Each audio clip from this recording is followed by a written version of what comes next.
بسم اللہ الرحمن الرحیم۔ اللہم صلی علی محمد وعلی آل محمد کما صلیت علی ابراہیم وعلی آل ابراہیم انک حمید مجید۔ اللہم بارک علی محمد وعلی آل محمد کما بارکت علی ابراہیم وعلی آل ابراہیم انک حمید مجید۔ لیکچر اردو برائے کلاس فرسٹ ایئر، حصہ اول۔ ابتدا ہے رب کریم کے بابر کے نام سے جو ہر شے کا خالق و مالک ہے۔ عزیز طلبہ السلام علیکم۔ کلاسز کے اختتام تک ہم نے حصہ نثر مکمل کر لیا تھا۔ امید ہے آپ نے امتحان کے حوالے سے اس کی تیاری کر لی ہوگی۔ تو آئیے آج سے ہم اپنے اگلے حصے یعنی شاعری کا حصہ شروع کرتے ہیں۔ تو سب سے پہلے حصہ غزل شروع کرتے ہیں۔ غزل کیا ہے؟ اس کا مختصر تعارف بیان کیا جاتا ہے۔ اس کے مختلف ادوار میں سفر کے بارے میں پڑھتے ہیں جو اس صنف نے مختلف ادوار میں کیا اور کیسے یہ مقبول ترین صنف ٹھہری ہے۔ سوال ہمارے ذہن میں یہ پہلا آتا ہے کہ غزل کیا ہے؟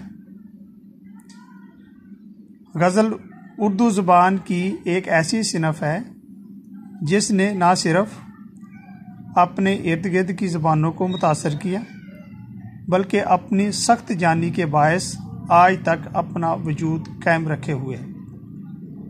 اس دوران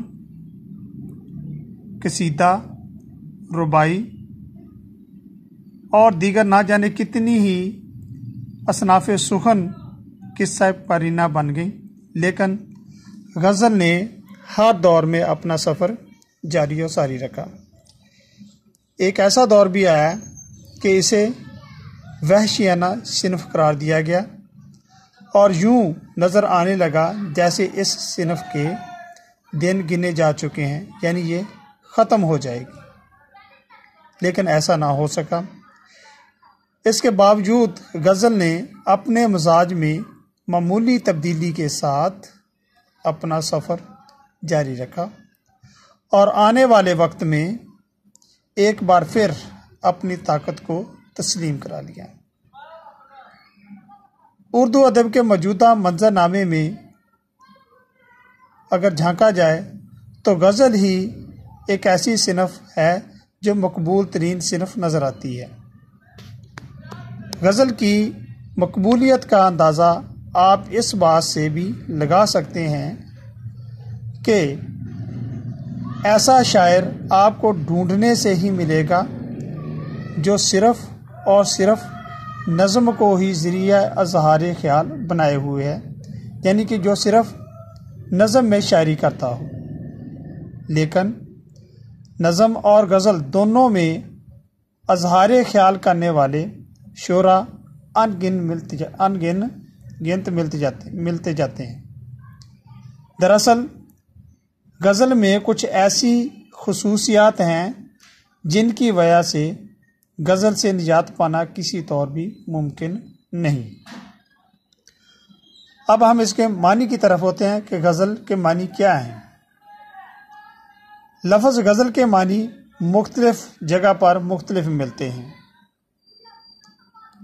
عام اصطلاح میں اس سے مراد عورتوں سے باتیں کرنا، عورتوں سے پیار محبت کی باتیں کرنا۔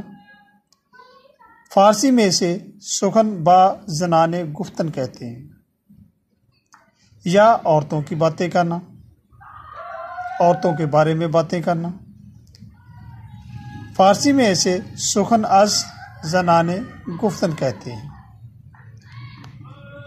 لفظ غزل کا تعلق غزال یعنی ہرن سے بھی بتایا جاتا ہے،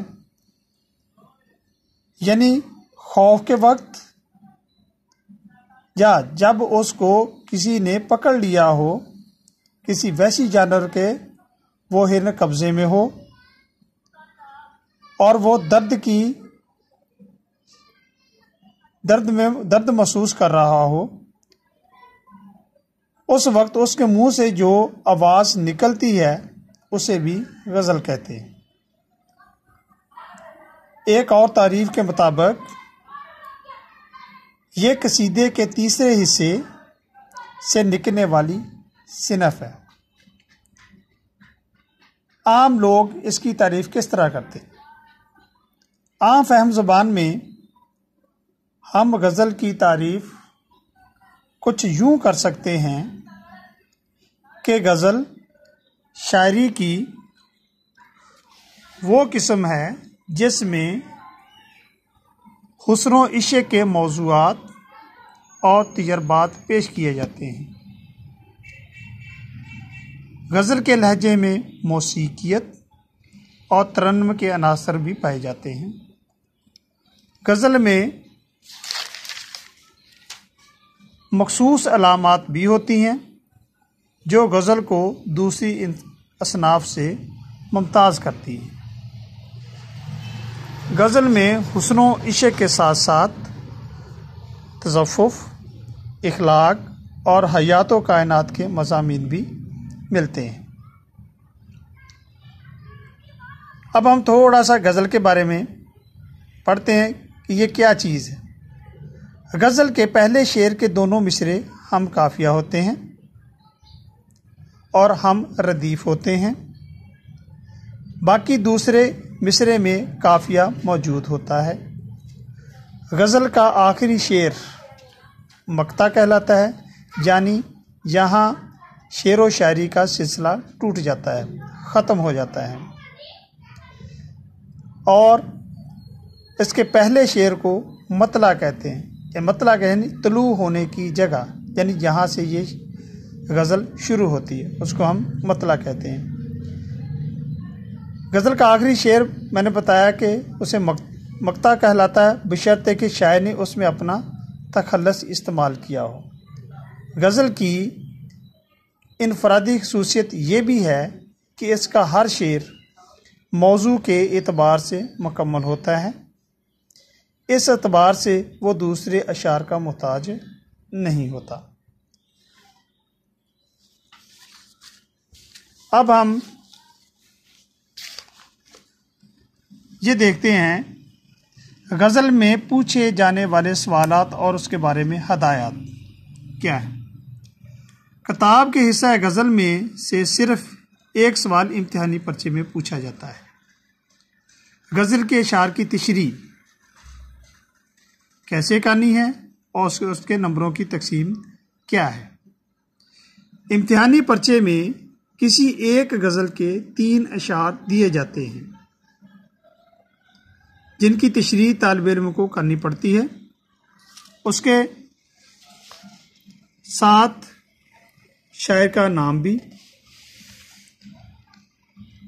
لکھنا ہوتا ہے۔ یاد رہے کہ غزل کے اشعار کی تشریح ہر حال میں الگ الگ کی جاتی ہے، کیونکہ غزل کا ہر شعر الگ اکائی ہے، اور اگر ان کی تشریح اکٹھے کی جائے گی تو یہ غلط ہوگا۔ اس سوال کے نمبروں کی تفصیل حسب ذیل ہے۔ شاعر کا نام 1 نمبر کا آتا ہے، جیسا کہ اوپر بتایا گیا ہے۔ غزل میں اکٹھے 3 اشعار دیے جاتے ہیں جن کی الگ الگ تشریح کی جاتی ہے، لہذا اس حوالے سے یہ 3 جمع 3 جمع 3 برابر 9، اس طرح یہ کل 10 نمبر آپ کے غزل کے اشعار کی تشریح کے بنتے ہیں۔ امید ہے کہ آپ نے اس لیکچر کو غور سے سنا ہوگا۔